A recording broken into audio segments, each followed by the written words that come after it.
When researching ancestors, it's easy to remember them for one dramatic or tragic moment, but their lives were much bigger than that. Welcome to Janine-E-ology. My name is Janine.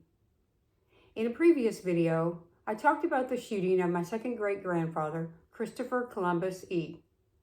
Today, I want to focus on the life that he lived and the man that he was prior to that tragic day in 1894. Christopher Columbus E. was born March 19, 1839, in or around the Bulls Gap, Tennessee area. He was rumored to be of Cherokee descent. In the 1860 census, he lived with his parents and worked as a laborer. Then came the Civil War. When the Civil War arrived, Tennessee was divided. Choosing sides wasn't just political, it was dangerous. But Christopher made his choice. He volunteered for the Union Army, joining the 1st Tennessee Cavalry. He eventually rose to the rank of quartermaster sergeant. In this role, he wasn't just leading men. He was making sure they had everything they needed to survive. It all depended on organization and reliability. He also spent time guarding the one thing that's essential to every cavalry unit, the horses. Without them, they couldn't move, fight, or function. That responsibility alone shows how much faith and trust was placed in him. My research suggests that in the mountains of East Tennessee, they engaged in guerrilla warfare and often suffered illness and disease.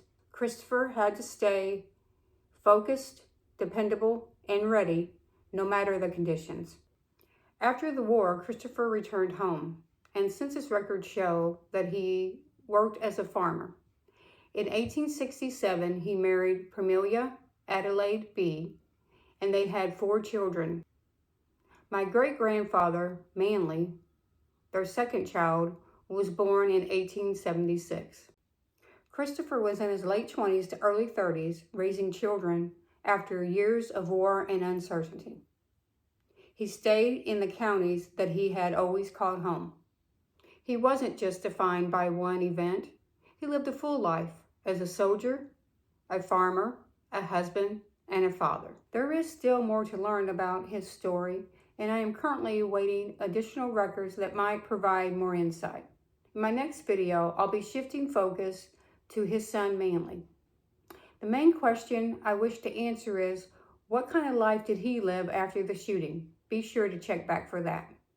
So, if you have any thoughts or have researched something similar, I'd love to hear from you in the comments. And before you leave, be sure to like and subscribe. And as always, have a great day.